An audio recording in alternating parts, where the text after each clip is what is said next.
అధ్యక్షుని ఉపన్యాసంలో భాగంగా మీకు అందరికీ మరొక్కసారి స్వాగతం పలుకుతున్నాను. ఈరోజు ఈ సమావేశం ఏర్పాటు చేయడానికి ముఖ్య ఉద్దేశం కూడా మానవాళి మనుగడకు అత్యంత అవసరమైన సాగునీరు అనేది కేవలం రైతులకే అవసరమా? నీరు అనేది సమాజంలో ఉన్న మనుషులకు తాగడానికి నీళ్ళు అవసరం లేదా? పరిశ్రమలకు నీళ్ళు అవసరం లేదా? విద్యా రంగాలు నడపాలంటే నీళ్ళు అవసరం లేదా? యువతకు ఉద్యోగ ఉపాధి అవకాశాలు కలపాలంటే నీళ్ళు అవసరం లేదా? మరి నీటి కోసం సమాజం ఎందుకు బయటికి రావడం లేదు అని చైతన్యవంతం చేయడం కోసం, సమాజాన్ని చైతన్యవంతం చేయడం కోసం నీళ్లు అంటే రైతులకే కాదు, నీళ్లు ఉంటేనే మానవాళి మనగడ, ప్రపంచ మనగడ ఉంటుందని చెప్పే దిశగా సమాజాన్ని అంతా కూడా ఈ ఉద్యమం వైపు బాట పట్టించడం కోసం చేస్తున్న కార్యక్రమంలో భాగంగా ప్రభుత్వం మీద ఒత్తిడి చేసే కార్యక్రమంలో ఈ కార్యక్రమం చేపట్టాం. మరి ఇంతకు ముందరే చెప్పుకున్నాం, ఈ కార్యక్రమాలు చేస్తున్నప్పుడు మనం పేలికలుగా విడిపోయి ఉన్నాం. అమరావతి హక్కుల కోసం పోరాడే వాళ్ళు ఒకరు, రాయలసీమ హక్కుల కోసం పోరాడే వాళ్ళు ఒకరు, పోలవరం గురించి ఇంకోరు, గంగవరం విమానాశ్రయం గురించి బాధితులు ఒకరు. ఎవరు ఏమి పోరాటం చేస్తున్నా పాలకులకు చీమ కూడా కొట్టినట్టుగా లేదు. ఎందుకంటే మనం విడిపోయి ఉన్నాం. మనం సంఘటితంగా అందరి అంశాలు ఒకటే, కీలకంగా ఆలోచిస్తే అందరి అంశాలు ఒకటే. ప్రజా సంక్షేమం కోసం పనిచేయవలసిన ప్రభుత్వాలు మరీ ముఖ్యంగా 2014 నుండి మరీ నిరంకుశంగా కేంద్రంలో కానీ రాష్ట్రంలో కానీ పరిపాలన చేస్తున్న నేపథ్యంలో మనమందరం కూడా చిన్న అపోహలున్నా, చిన్న భేదాభిప్రాయాలున్నా కలిసి పనిచేయాల్సిన అవసరాన్ని ఈరోజు మహాదేవ్ గారు ఈ వేదిక ద్వారా తీసుకొచ్చారు. అందుకు వారికి అభినందనలు తెలియజేసుకుంటూ, మనలో అభిప్రాయాలు ఉంటే మనం పరిష్కరించుకుందాం. మన సమస్యలు ఏమన్నా ఉంటే ప్రభుత్వాలు ఈ రోజు ఇంతకుముందు చెప్పుకున్నట్టుగానే బ్రిటిష్ రాజ్యంలో అనేక రాజ్యాల మధ్య గొడవలు పెట్టి వీడికి వెపన్లు ఇస్తామని చెప్పి, వానికి క్యానన్లు ఇస్తామని చెప్పి, లేదా వానికి గుర్రెలు పంపిస్తామని చెప్పి, సైనిక సహాయం చేస్తామని చెప్పి దేశాన్ని అంతా కబలించినట్టుగానే ఈ రోజు ప్రభుత్వాలు అన్ని ప్రాంతాల మధ్య ఈ గొడవలు ఉన్నాయి అన్నట్టుగా సృష్టిస్తూ ఒక్కో ప్రాంతంలో ఒక ప్రకటన చేస్తూ ఈ ప్రాంతం అంతా బ్రహ్మాండంగా చేశామంటే పేపర్లో వచ్చిన వార్తలు నమ్ముతూ రాయలసీమ బ్రహ్మాండంగా అయిపోయింది, దశరథరామరెడ్డికి ఏం పని లేదు అనుకుంటూ మా వేదవత మాకు విజయవాడలో కూర్చొని మాట్లాడుకుంటూ ఉంటుంది. నాకు మా రమణ నెల్లూరు అంతా సోమశిలలో బ్రహ్మాండంగా ఉంది, నీళ్లు ఉన్నాయి, ఈయనెందుకు వచ్చాడబ్బా మా నీళ్లు ఎత్తుకుపోవడానికి అని చెప్పి అనుమానాలు మనకున్నాయి. అక్కడ జరుగుతున్న పరిస్థితులు ప్రపంచానికి తెలియవు. ప్రభుత్వం యొక్క కనుసన్నల్లో మెరిగే పత్రికలు, ప్రభుత్వం ఇచ్చే ప్రకటనలకు ఆశలు పడే ప్రభుత్వాలు, లేదా ప్రభుత్వం యొక్క మెహర్బానీ పొంది పదవిని పొందడానికి ఆశించే ఎలక్ట్రానిక్ మీడియా కానీ వీళ్ళందరూ కూడా వాళ్ళు చేస్తున్నదంతా కూడా ప్రభుత్వానికి భజన చేసే కార్యక్రమం చేస్తున్న నేపథ్యంలో ఈరోజు సమాజం బాధ్యత పెరిగింది. మానవాళికి అవసరమైన మన సంక్షేమం కోసం పనిచేయాల్సిన ప్రభుత్వాల మెడలు ఉంచాల్సిన పరిస్థితి వచ్చింది. దానికోసం సమాజం అంతా కూడా మేల్కొనకపోతే భవిష్యత్తే లేదు. దీనికి ఈ రాష్ట్రానికి భవిష్యత్తు లేకుండా చేశారు 2014 నుండి ఏలిన పాలకులంతా కూడా. అది ఏ విధంగానో తెలుసుకునే ప్రయత్నం కోసం చిన్న ఉదాహరణ మీకు చెప్పదలుచుకున్నాను. ఎందుకంటే సమయాభావం ఉంది కాబట్టి చిన్న ఉదాహరణ చెప్పదలుచుకున్నాను. రాయలసీమలో 90 లక్షల ఎకరాల వ్యవసాయ ఘన భూమి ఉంటే అందులో దాదాపుగా తుంగభద్ర మీద ఆధారపడి ఒక 7 లక్షలు 8 లక్షల ఎకరాలకు సాగునీరు కల్పించే నిర్మాణాలు చేశారు. ఆ అంశాన్ని నేను మాట్లాడడం లేదు ఎందుకంటే సమయాభావం వల్ల.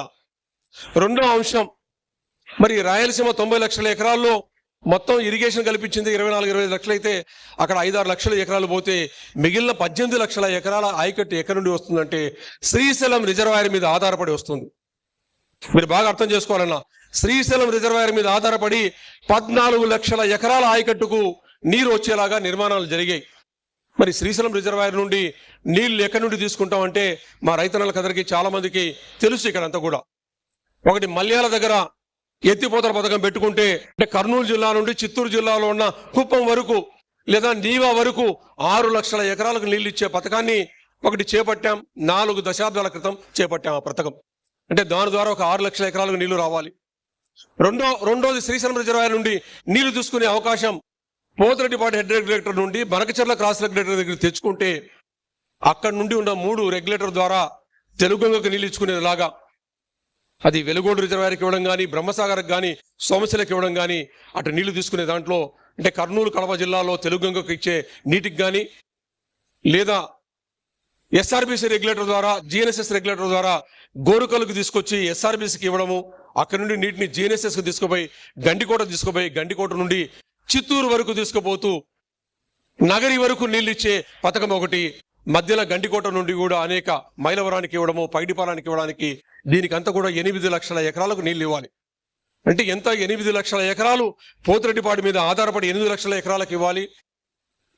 హంద్రీనివా మీద ఆధారపడి 6 లక్షల ఎకరాలకు ఇవ్వాల్సి ఉంటే 14 లక్షల ఎకరాల గురించి మాట్లాడుతున్నాను. మొత్తం 90 లక్షల ఎకరాల గురించి మాట్లాడడం లేదు నేను.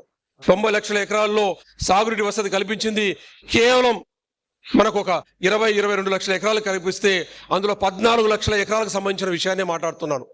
మిగిలిన మనకు అవకాశం కల్పించని 68 లక్షల ఎకరాల గురించి మాట్లాడడం లేదు. అవన్నీ వర్షాధారం మీదనో లేదా భూగర్భ జలాల మీదనో ఆధారపడి పంటలు చేసుకుంటున్నాం. ఈ రోజు ప్రభుత్వం ఇచ్చిన 14 లక్షల ఎకరాల్లో ఎప్పుడు మొదలు పెట్టారు ఈ ప్రాజెక్టులు?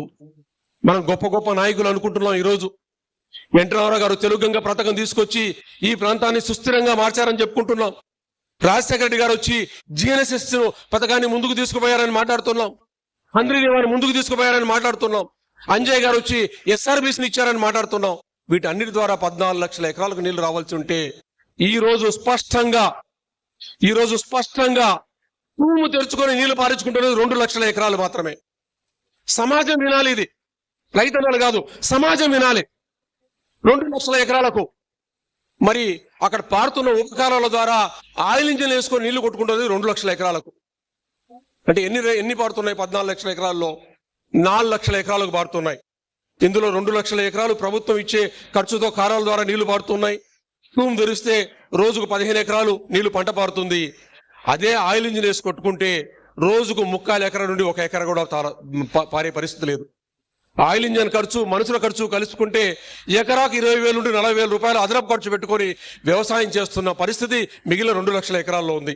మరి వాళ్ళకి లాభం వస్తుందా నష్టం వస్తుందా అనేది రైతన్నలే చెప్పాలి. ఈరోజు సక్రమంగా తూముల కింద వ్యవసాయం చేస్తుంటేనే గిట్టుబాటు ధర లేక, అకాల వర్షాలతో, వర్షాలు పడకనో, ఏదో ప్రకృతి వైపరీత్యాలతోనో, పంట పండిన ధరలు లేకనో నష్టపోతున్న పరిస్థితులు 100లో 90% ఉన్న సందర్భంలో 20,000 నుండి 40,000 రూపాయలు ఖర్చు పెట్టి నీళ్లు ఎత్తిపోసుకున్న రైతు బతుకుతున్నాడా అంటే, కాల గమనంలో ఒక జీవితాన్ని రొటేషన్ చేయడం కోసం చేసుకుంటూ నష్టం వచ్చిన 5 ఏళ్లకో 6 ఏళ్లకో అరెకరా అమ్మడమో, లేకుంటే పిల్లలు ఉద్యోగాలు చేసుకుంటున్న డబ్బు తీసుకురావడమో, లేదా ఇంట్లో ఉన్న బంగారం అమ్ముకోవడమో చేసుకుంటున్న వ్యవసాయం చేస్తున్న ఒకటైతే, మిగిలిన ఏదైతే మనం 14 లక్షలు అనుకుంటున్నామో మిగిలిన 10 లక్షల ఎకరాల రైతులు ఆకాశం వైపు చూస్తున్నారు నీటి చుక్క కోసం.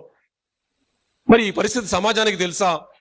ఎందుకు సమాజానికి తెలియదు అనుకుంటున్నారంటే, నా దగ్గరికి చాలా మంది టీచర్లు వచ్చేవాడు. అన్న బస్సు ఎక్కి పోతూ ఉంటే ఇక్కడ పాండ్య దగ్గర ఎస్ఆర్బిసిలో నీళ్లు బ్రహ్మాండంగా పారుతున్నాయన్న, కాలువలో భలే ఉందన్న ఈ సంవత్సరం, మా జగనన్న వచ్చిన తర్వాత అధికారంలోకి నీళ్ళు అన్నా అని ఒక ఆయన. ఇంకొక ఆయన ఇప్పుడు వచ్చి జగనన్న మించిపోయాడన్నా, మా చంద్రన్న వచ్చిన తర్వాత కూడా నీళ్లు వస్తున్నాయన్నా, మా దిశ కూడా మారిందన్నా, మీ దశ మారుస్తామన్నా. ఎస్ఆర్బిసిలో నీళ్లు పారుతున్నాయి కాలువ నిండా. మా టీచర్ అన్నలు చెప్తున్నారు, చదువుకున్న అన్నలు. అది దాటిన వెంటనే ముందుకు పోతే ఒక 2 మీటర్లు 3 కిలోమీటర్లు 4 కిలోమీటర్లు పోతే జిఎన్ఎస్ఎస్ కాలువ నిండా కూడా నీళ్లు పోతున్నాయన్నా, బ్రహ్మాండంగా ఉందన్నా మా చంద్రన్న పాలన, మా జగనన్న పాలన అని చెప్పే టీచర్లు ఒకవైపు ఉన్నారు. టీచర్ గురించి ఎందుకు చెప్తున్నారంటే, వాళ్ళు చెప్పారు కాబట్టి చెప్పాను, మిగతా వాళ్ళతో మాట్లాడలేదు. వాళ్ళు కూడా అదే అభిప్రాయం ఉంటుంది. మరి ఇంకా కొంచెం ముందుకు పోతే, కర్నూలు దగ్గరికి పోతే, అన్న హెచ్ఎన్ఎస్ఎస్ కాలువలో నీళ్లు పారుతున్నాయన్నా, బాగున్నాయన్నా అంటున్నారు. మరి ఆ నీళ్లు పారుతున్నవి పంట పొలాలకు పోయి చూసారా అని అడుగుతున్నా నేను. మరి ఆ నీళ్లు పారుతున్నవే ఆ ఎస్ఆర్బిసి కాలువ కానీ, నంద్యాల నుండి మొదలుపెట్టిన ఎస్ఆర్బిసి కాలువ కానీ, లేదా ఆ పైన ఉన్న జిఎన్ఎస్ఎస్ కాలువలో కానీ, పైన ఉన్న హెచ్ఎన్ఎస్ఎస్ లో కానీ పారుతున్న నీళ్లు పంట పొలాలకు చేరకుండా, నిన్న మా శేషాద్రెడ్డితో పాటుగా హంద్రీనివా ప్రాజెక్టులో పందికోన రిజర్వాయర్లో ఏం జరుగుతుందని పోతే ఒక రైతు బ్రహ్మాండంగా మాట్లాడాడు. రైతులను తిక్కోలు కాదన్న, చాలా తెలివైన వాళ్ళు. అన్నా, మాకు కృష్ణా నుండి నీళ్లు ఎత్తిపోసి మా పత్తికొండ రిజర్వాయర్కు, అంటే పందికొండ రిజర్వాయర్కు నీళ్లు తీసుకొచ్చి మా కుడికాలువలో పోస్తున్నారు. నీళ్లు కుడికాలువలో మా ఎదురుగానే పారుతున్నాయి కానీ ఆ కాలువ పూర్తి చేయలేదన్న, మధ్యన 2 కిలోమీటర్లు 3 కిలోమీటర్లు వదిలేశారు. లేదా డ్రాపుల దగ్గర నీళ్ళని పారిపోతున్నాయి, పంట పొలాలకు చేరే పరిస్థితి లేదు, కాలువలు లేవు, ఉపకాలువలు లేవు, పంట కాలువలు లేవు. ఈ నీళ్ళన్నీ ఎక్కడికి పోతున్నాయంటే మళ్ళీ హంద్రీ నదిలోకి పోతున్నాయి. అంటే తుంగభద్ర నదికి ఉపనదైన హంద్రీ నదిలో నీళ్లు కిందికి ప్రవహించి ఈ సంవత్సరం కూడా హంద్రీ నదిలో చాలా పోయి శ్రీశైలానికి పోతే ఆ నీళ్లు ఎత్తిపోసుకొని రిజర్వాయర్కి తెచ్చుకొని ఆ నీళ్లు రైతుల కళ్ళ ముందు మళ్ళీ శ్రీశైలం రిజర్వాయర్లోకి చేరుతూ ఉంటే ఈ ప్రభుత్వం కళ్ళ కనపడలేదా అని అడిగాం. మరి మా టీచర్ అన్నలకు వీళ్ళకు నీళ్లు పారుతూనే అనుకుంటున్నారు, అక్కడ ఏం జరుగుతుందని తెలియని సందర్భంలో ఇది రైతులు కాదు సమాజం అంతా తెలుసుకోవాల్సిన అవసరం ఉంది. మరి ఈ విషయం తెలుసుకోకుంటే తాగడానికి నీళ్ళు లేవు. అనేక గ్రామాల్లో నిన్న గుమ్మనూరు జయరాం గారు ఆరుకు వస్తే ఆడవాళ్ళంతా చుట్టుముట్టారు. అయ్యా మాకు తాగడానికి నీళ్ళు లేవు, మా నీళ్ళ సంగతి చెప్పండి అంటే ఆయన 5 నిమిషాలు ఊపిరి పీల్చుకొని నేను మీ ఎమ్మెల్యేని కాదు మీ ఎమ్మెల్యేని అడగండి అని అన్నారు. అప్పుడు ఆ మహిళలు కూడా తెలివైన వాళ్ళు సార్, మగవాళ్ళ కంటే చాలా తెలివైన వాళ్ళు. 10 ఏళ్ళు నువ్వు ఏం చేసావు ఈ ప్రాంతంలో అని అడిగారు. ఆ స్పందన సమాజం రావాలి. ఈరోజు 10 ప్రశ్నించారు. నిన్న పేపర్లో వచ్చింది. అధికారులు సర్ది చెప్పి వాళ్ళను, అంటే అధికారుల పని అంతా కూడా ఎమ్మెల్యేలను మంత్రులను రక్షణ చేసి వాళ్ళని బయటికి పంపించడమే పని. ప్రజా సంక్షేమం అవసరం లేదు, ప్రజల నీటి అవసరాలు అవసరం లేదు, ప్రజల త్రాగునీటి అవసరాలు అవసరం లేదు, ప్రజల మురికి అవసరం లేదు, అవసరం లేదు. నాయకులకి అధికారులు పనిచేస్తున్న నేపథ్యంలో ఆయన తప్పించి పంపించేశారు. ఒక్కరోజు తప్పించుకుంటాడన్నా, రేపు ఎల్లుండి ఆవులుండి ఎలా తప్పించుకుంటారో తప్పించుకోలేని పరిస్థితి చేయాలి ఈరోజు. దానికోసం ఈ సమావేశం పెట్టుకున్నాం ఈరోజు. కనుక ఈ నేపథ్యంలోనే ఇంకొక చిన్న ఉదాహరణ. ఈరోజు మరి ఏదైతే పోతిరెడ్డిపాడు దగ్గర నుండి మనం బేస్ గా 8 లక్షల ఎకరాలు నీళ్లు తీసుకోవాలనుకుంటే అక్కడ నుండి 44,000 క్యూసెక్కుల నీళ్లు రావాల్సి ఉంటే ఈ రోజు కేవలం 14,000 క్యూసెక్కుల నీటిని మాత్రమే మనం తీసుకోగలుగుతున్నాం. ప్రపంచమంతా ఏం మాట్లాడుతూ ఉంది? రాయలసీమ 80,000 క్యూసెక్కులు పోతిరెడ్డిపాడు నుండి తీసుకుపోతుంది అంటున్నారు. ఆరా వెలుగోడు రిజర్వాయర్ నిండిపోయిన తర్వాత, అంటే పోతిరెడ్డిపాడులో నీళ్ళు వచ్చిన 11-12 రోజుల తర్వాత వెలుగోడు రిజర్వాయర్ నిండిపోయిన తర్వాత పోతిరెడ్డిపాడు హెడ్ రెగ్యులేటర్ నుండి రాయలసీమకు తీసుకోగలిగిన నీళ్లు కేవలం 14,000 క్యూసెక్కుల నీళ్లు మాత్రమే. మిగిలిన 30,000 క్యూసెక్కులు ఏం చేయాలి? కుందు నదిలో పోయాలి. ఇంతకుముందే మా శ్రీధర్ రెడ్డి అన్న చెప్పాడు, మా కుందు నది సామర్థ్యం 10,000, 12,000, 15,000 క్యూసెక్కులే. 30,000 క్యూసెక్కులు చేస్తే ఏమవుతుంది? మా కోయిలకుంట్ల శ్రీనివాసరెడ్డి అన్న 5,000 ఎకరాలు 6,000 ఎకరాలు మునిగిపోతున్నా రాజకీయ నాయకులు దూరవుతే స్పందన లేదు. మా పెద్దముడియం దగ్గర 7 ఎకరాలు 3 సంవత్సరాలు 3 నెలలు చెరువును తలపెట్టేలాగా ఉన్న రాజకీయ నాయకుల స్పందన లేదు. ఏమైపోయింది?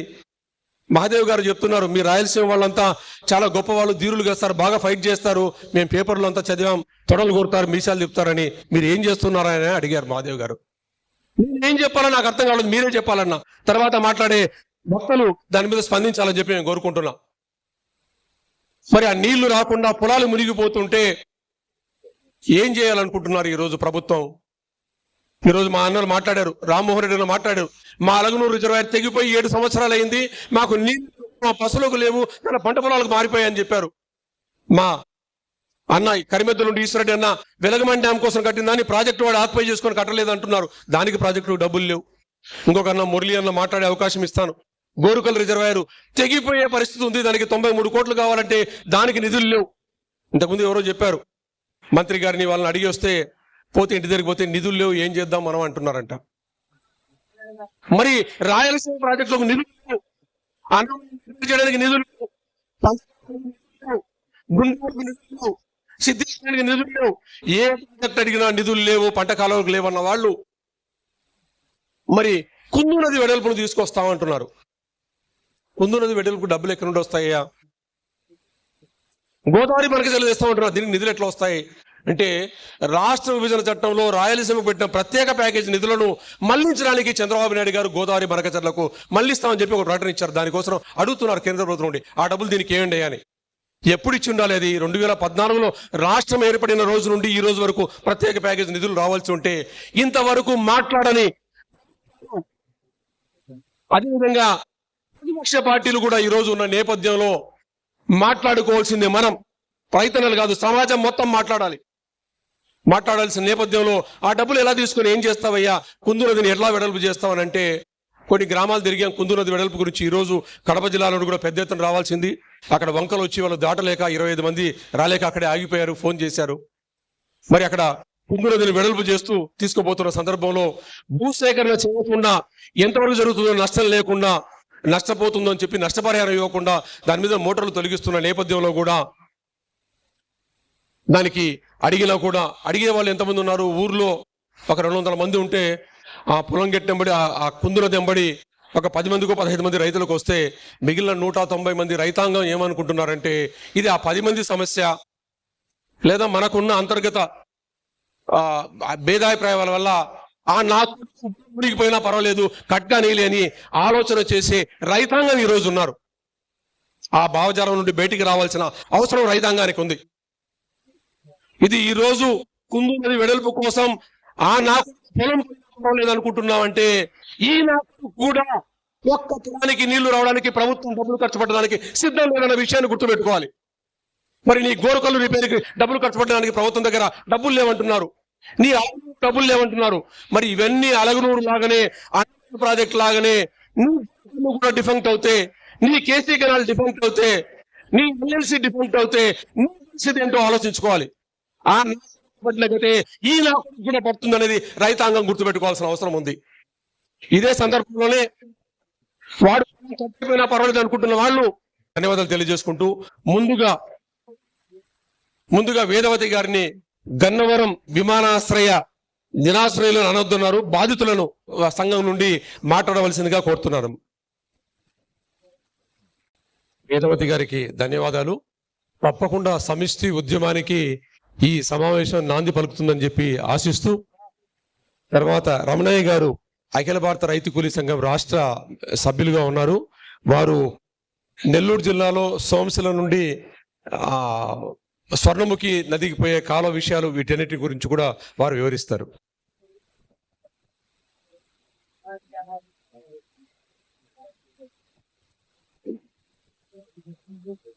సభాధ్యక్షులు దశరథ రామరెడ్డి గారికి, వేదిక మీద ఉన్న మహదేవ్ గారికి, వేదవతి గారికి, పెద్దలకు, వేదిక ముందున్నటువంటి మీ అందరికీ కూడా మా రైతు కూలీ సంఘం ఆంధ్రప్రదేశ్ రాష్ట్ర కమిటీ నుంచి అభినందనలు తెలియజేస్తున్నాం.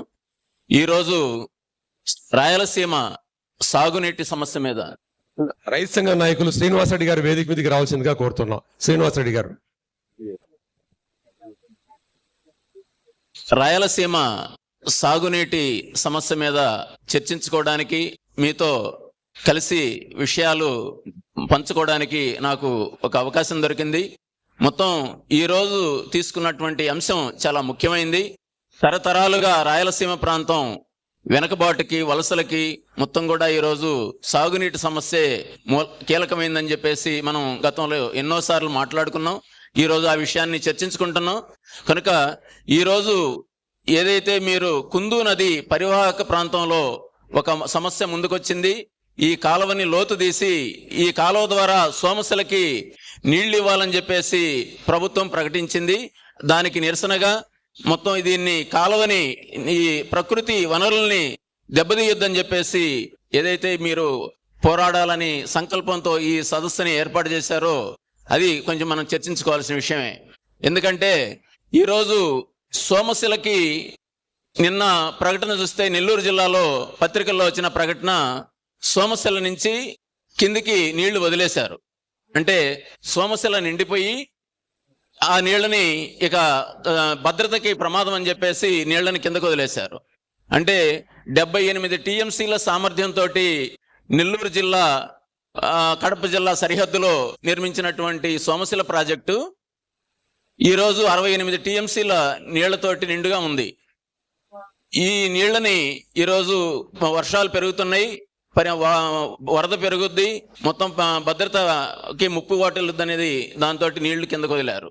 అయితే ఈ కారణం ఈ పేరు చెప్పి ఇక్కడ కుందు నదిని మేము లోతు తీసి సోమశిలకి నీళ్లు ఇస్తామని చెప్పేసి వాళ్ళు చెప్తున్నారు. ఇక్కడ ఒక విషయం ఏంటంటే, ఒక ప్రభుత్వాలు, పాలకులు పైకి చెప్పేది ఒకటి, లోపల వాళ్ళ ఆంతర్యం ఒకటి ఉంటుంది ఎప్పుడు కూడా. ఇక్కడ సోమశిలకి నీళ్లు ఇవ్వడానికి కాదు అనేది నేను బలంగా నమ్ముతున్నాను. ఎందుకంటే కాంట్రాక్టర్లకి పనులు కల్పించాలి, వాళ్ళ దగ్గర నుంచి కమిషన్లు పొందాలి అనేది పాలకులకి ఎప్పుడూ ఒక ఉద్దేశం ఉంటుంది. దాన్ని దృష్టిలో పెట్టుకుని వాళ్ళు ఈరోజు కుందు నదిని లోతు తీసి ఈ ఒక కాంట్రాక్ట్ పని దక్కించుకోవాలని చూస్తున్నారు. ఇటీవల మనం చూసాం, ఒక కాంట్రాక్టర్ తల్లి చనిపోతే పెద్ద ఎత్తున అన్ని రాజకీయ పార్టీలకు సంబంధించినటువంటి నాయకులందరూ వెళ్ళి సంతాపం ప్రకటించారు, నివాళులు అర్పించారు. మీరు చూసే ఉంటారు పత్రికల్లో. ఈ పరిస్థితి ఎందుకు, ఎవరు ఆ కంపెనీ అని అంటే, ఈ రాష్ట్రంలో పెద్ద పెద్ద ప్రాజెక్టుల్ని, సాగునీటి ప్రాజెక్టుల్ని, రోడ్లని వాళ్ళు చేజెక్కించుకొని మొత్తం వేల కోట్ల రూపాయల కాంట్రాక్టులను వాళ్ళు పొంది అందులో కమిషన్లని అన్ని పార్టీలకి ఇస్తూ వాళ్ళు ఈరోజు ఒక పెద్ద కంపెనీగా ఆంధ్ర రాష్ట్రంలోనే, ఉమ్మడి తెలుగు రాష్ట్రాల్లోనే ఒక పెద్ద సంపద కలిగిన వాళ్ళ జాబితాలోకి చేరినటువంటి కంపెనీ అది. ఆ కంపెనీలు ఈరోజు డిజైన్ చేస్తున్నాయి ప్రాజెక్టులని. ఏ ప్రాజెక్టు కట్టాలి, ఏ ప్రాజెక్టు పక్కన పెట్టాలనేది వాళ్ళు నిర్ణయిస్తున్నారు. అందులో భాగంగానే ఈరోజు పోలవరం బనకచెర్ల ప్రాజెక్ట్ అని చెప్పేసి ఒకదాన్ని ముందుకు తీసుకొచ్చారు. ఇది కేవలం కాంట్రాక్టర్లకి పని కల్పించి అందులో పెద్ద ఎత్తున ఈ అధికారం ఉన్నటువంటి పార్టీలు కమిషన్లు పొందడానికి తప్ప దానివల్ల ప్రయోజనం లేదనేది మళ్ళీ చెప్తారు మన వాళ్ళందరూ కూడా. ఇప్పటికే పోలవరం మొదలు పెట్టారు, పూర్తి చేయలేదు. నిర్వాసితులు ఈ రోజుకి మా పునరావాస సమస్యలు పరిష్కరించండి అని చెప్పేసి వాళ్ళు పెద్ద ఎత్తున వీధుల్లోకి వచ్చి ఆందోళన చేస్తున్నారు. వాళ్ళ సమస్యలను ఇప్పటికీ పరిష్కరించకుండా వాళ్ళని తీసుకొచ్చి బయటపడేశారు. వాళ్ళకి భూమి, వాళ్ళు ఇప్పటి వరకు ఉన్నటువంటి భూమిని కోల్పోయారు, అడవిని కోల్పోయారు, వాళ్ళు మొత్తం జీవనాధారాన్ని కోల్పోయి వాళ్ళు ఈరోజు గట్టున పడ్డారు. కనుక పునరావాస సమస్యలకి ప్రభుత్వం డబ్బులు కేటాయించకుండా, ఒక ప్రాజెక్ట్ని పూర్తి చేయకుండా మళ్ళీ ఇంకో ప్రాజెక్టు గురించి మాట్లాడుతున్నారంటే ఇందులో కేవలం ఈ పెద్ద ఎత్తున కమిషన్లు పొందడానికి తప్ప పూర్తి చేయడానికి కాదు అనేది మనం అర్థం చేసుకోవాలి. దీనివల్ల ప్రయోజనం లేదనేది కూడా మనం అర్థం చేసుకోవాలి. ఈరోజు 2014 తర్వాత, అంటే రాజశేఖర రెడ్డి అంతకు ముందు మొదలుపెట్టినటువంటి పోలవరాన్ని ఇది జాతీయ ప్రాజెక్టు కింద వెళ్ళిపోయింది, దీన్ని నేను పూర్తి చేస్తానని చెప్పేసి చంద్రబాబు నాయుడు గారు 2014లో ప్రకటించారు. 2018కి పూర్తి చేస్తామన్నారు. ప్రతి సోమవారం దీని గురించి సమీక్ష చేస్తానన్నాడు. సోమవారం అంటే ప్రతి పోలవరం అని చెప్పి మీరు అర్థం చేసుకోవాలని చెప్పేసి ప్రతి సోమవారం సమీక్ష కింద పెట్టుకున్నాడు. కానీ 2018 వచ్చింది, పూర్తి చేయలేదు. 2018లో ఇక ప్రజలకి ఏదో ఒక వాగ్దానం చేయాలి కాబట్టి పట్టిసీమల ఎత్తిపోతల పథకం అని చెప్పేసి తీసుకున్నాడు.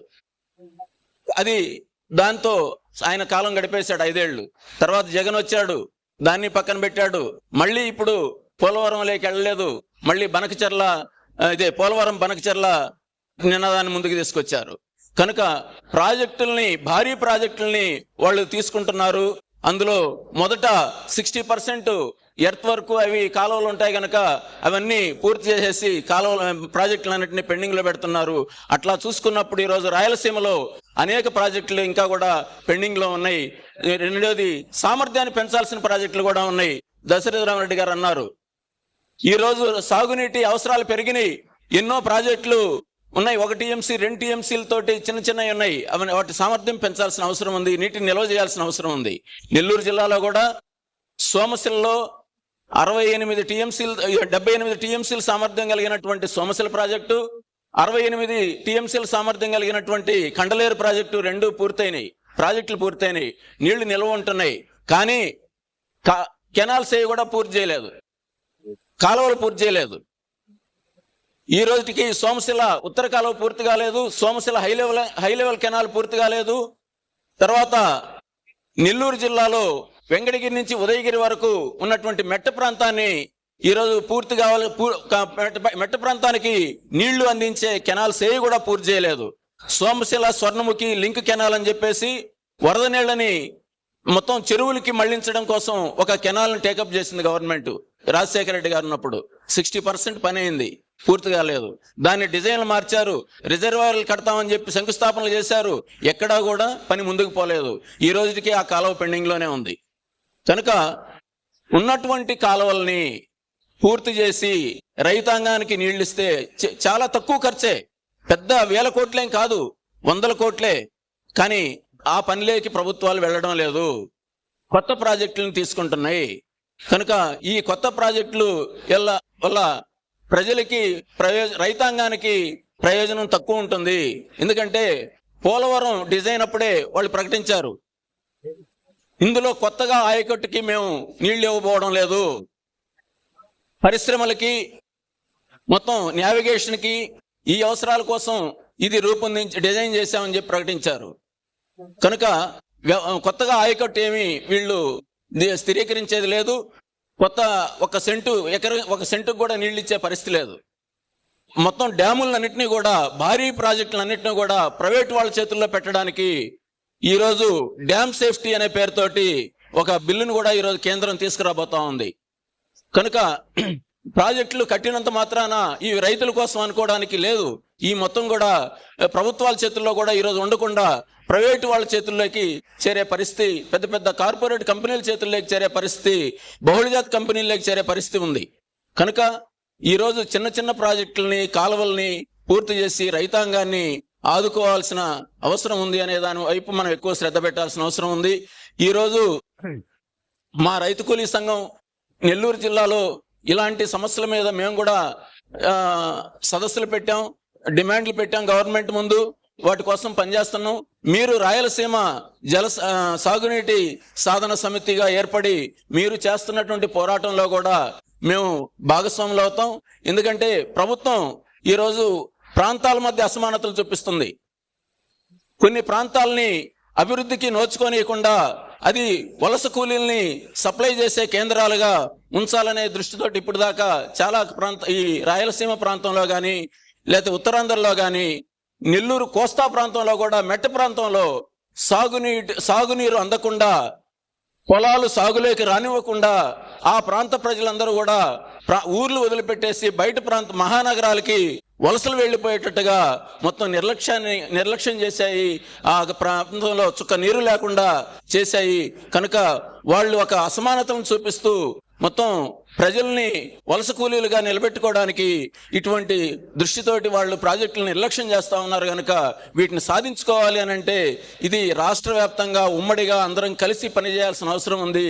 రాయలసీమ సాగునీటి సాధన సమితి ఆధ్వర్యంలో జరిగే పోరాటాలలో మేము కూడా భాగస్వాములు అవుతామని చెప్పేసి, భవిష్యత్తులో వారి సహకారంతో కూడా మేము మా ప్రాంతాల్లో జరిగే పోరాటాలకు వాళ్ళ సహకారం కూడా తీసుకుంటామని చెప్పేసి కోరుకుంటూ ముగిస్తున్నాను. రమణయ్య గారికి సార్ మైక్. రమణయ్య గారికి ధన్యవాదాలు. ఇప్పుడు గంగిరెడ్డి గారిని అనంతపూర్ జనసాధన సమితి నుండి మాట్లాడవలసిందిగా కోరుతున్నాను.